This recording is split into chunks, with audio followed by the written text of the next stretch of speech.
evening. It is a pleasure to be up here. I'm Zach Dasher. I'm the favorite nephew of Phil Robertson, which means that Uncle Si is my real Uncle Si. And, of course, the question we always get is he really that crazy in real life? And the answer is no, he's not. He's actually much more crazy than that in real life. And he does carry the jug of tea around with him everywhere he goes. That's not for TV. That's real life. But it's a pleasure for me to stand up here before you tonight. I want to tell you a little story about Phil that I think will serve to make a greater purpose of how we can reclaim America.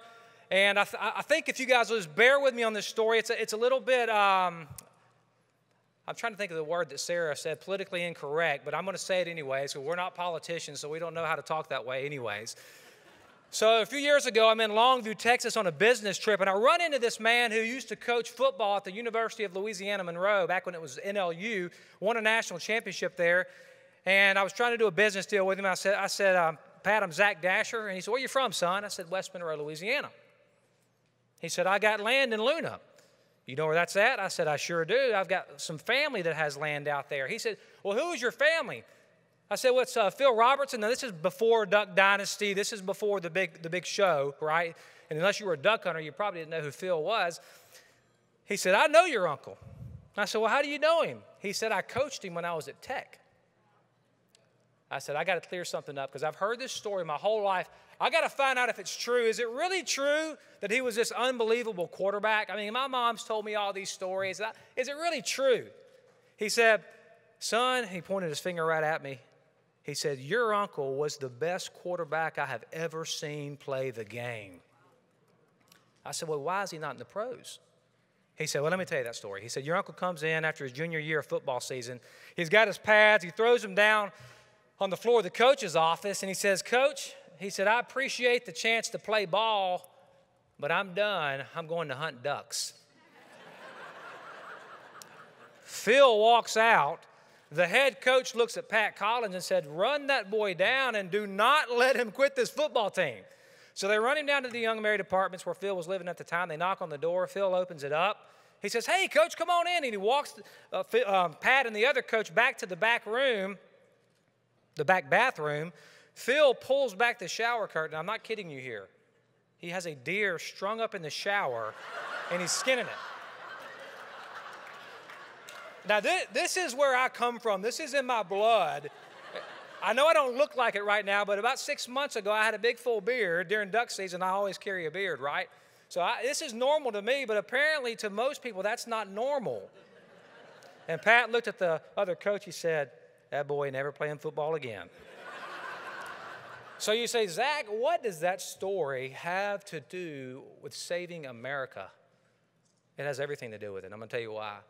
Because what kind of man would turn down an NFL career to make millions of dollars to go hunt ducks? Now, you say an idiot, right? No, I'm going to tell you something. A man who has passion. And how has it turned out for him? #1 rated show on cable TV. Not bad, huh? You say, Zach, how do we get passion? How do we get passion back in the Republican Party? How do we get passion in the conservative movement? And more importantly, how do we get passion in America?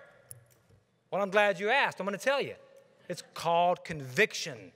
You have to have conviction to have passion.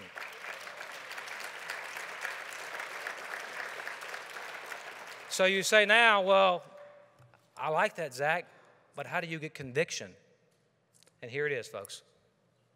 You have to be anchored in this thing that we forgot about in America. It's called truth. You got to be anchored in truth.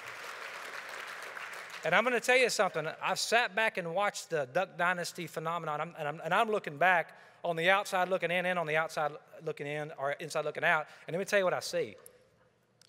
I see a man who is unafraid to tell the truth. And here's the truth right here that we need to be anchored on. Man is made in the image of the Almighty God.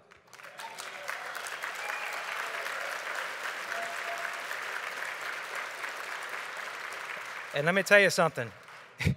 If we are afraid to say that, you know what? Then we don't have a case for liberty. Listen to the founding fathers, as Phil will tell you tonight. Every last one of them made the case for freedom based on the Creator. There was a man, you may have heard of him, his name is Thomas Jefferson. When he made the philosophical case, it wasn't some religious argument, the philosophical case of why we should be free from the tyranny of England. You know what he said? He said that all men are what? Created equal. And endowed by who? The Creator with certain unalienable rights, that among these are life, liberty, and as Phil would say, the pursuit of happiness. Look, we must begin with the Creator. Our rights do not come from a bunch of elite politicians in Washington, D.C. They come from the Almighty God.